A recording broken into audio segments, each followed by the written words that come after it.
You know, every now and then, a single number drops that just sends a shockwave through the entire financial world.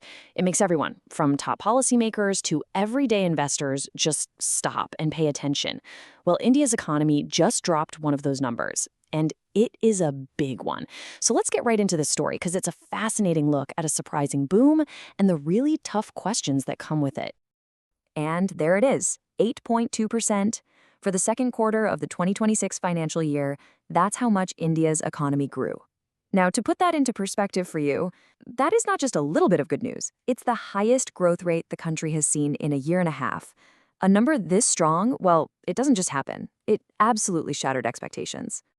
And when I say it shattered expectations, I mean it wasn't even close.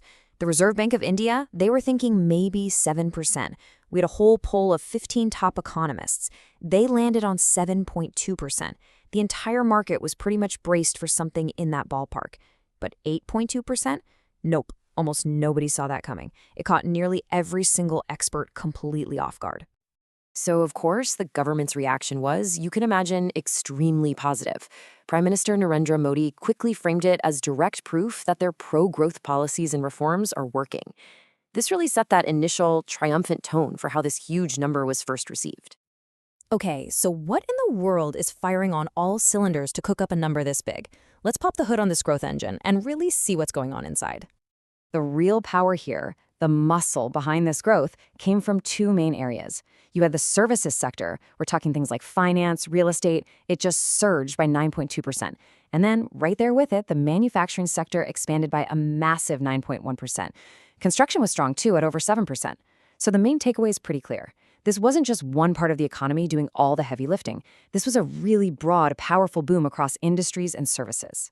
And it wasn't just about factories making more stuff. People were actually out there buying more. This part is so important. Consumer spending, which is really the backbone of the whole economy, shot up by almost 8%. And get this, rural demand was incredibly strong. Tractor sales in October actually hit an 11-year high. You add that to businesses stocking up before the big festival season, and you've just got this powerful wave of momentum from within the country itself. As you'd probably guess, the stock market absolutely loved this news. All that optimism fueled a huge rally, sending India's main stock index, the Nifty 50, soaring to a brand new all-time high. This wasn't just a little blip. It was a massive vote of confidence from investors who clearly liked what they were seeing. But, and you knew there was a but coming, right? This is where the story gets a whole lot more complicated. A big, shiny headline number like this one rarely tells you the full story. Just beneath the surface of this amazing domestic boom, there are some pretty serious global storm clouds gathering, and people are starting to ask some tough questions about the data itself. And wow, this slide just lays out the central puzzle perfectly. On the one hand, you have the domestic economy just roaring ahead at 8.2%. But on the other hand, exports to India's single biggest customer, the United States, were in free fall. They dropped by over 28% in just 5 months. It's like having a supercharged engine inside your car, but you're driving straight into a brick wall. So what caused that collapse in exports? Well, this timeline tells the story. In just a few short months, the U.S. cranked up tariffs on Indian goods like crazy. It started at 10% in April, then shot up to 25%. And then, by the end of August, it hit a staggering 50%. This just made Indian products way too expensive for American customers, and demand just dried up. At the same time, some critics started pointing to let's call it a statistical quirk in how this GDP number gets calculated. Okay, stick with me here, this is important.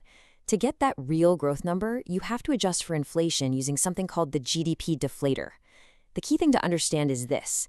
If your measure of inflation is super, super low, it can actually make your real growth number look artificially high. And that is exactly the argument the political opposition made. They basically said, hold on a second, you're using an inflation rate of just 0.5%? That doesn't match the reality for millions of families who are seeing prices go up. So this raises a big question. Is the 8.2% figure, while technically correct, maybe getting a bit of a statistical boost from record low inflation? So, all of this brings us to the big climax.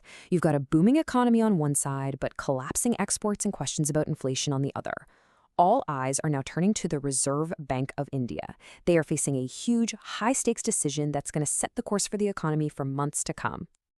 It all boils down to this one massive question. What does a central bank even do when it's getting such wildly different signals?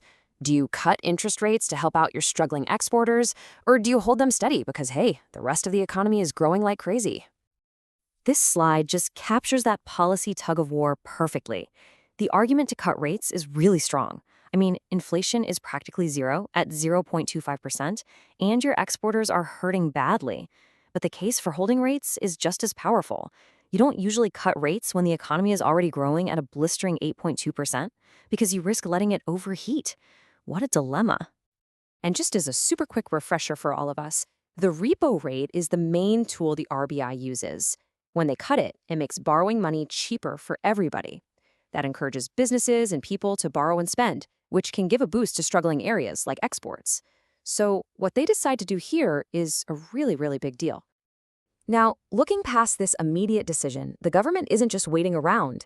They're actually planning a whole new wave of reforms, all designed to bring in more foreign money and keep this growth going for the long term. And here's a look at what's being planned. We're not talking about small tweaks here. These are major shifts in foreign investment rules.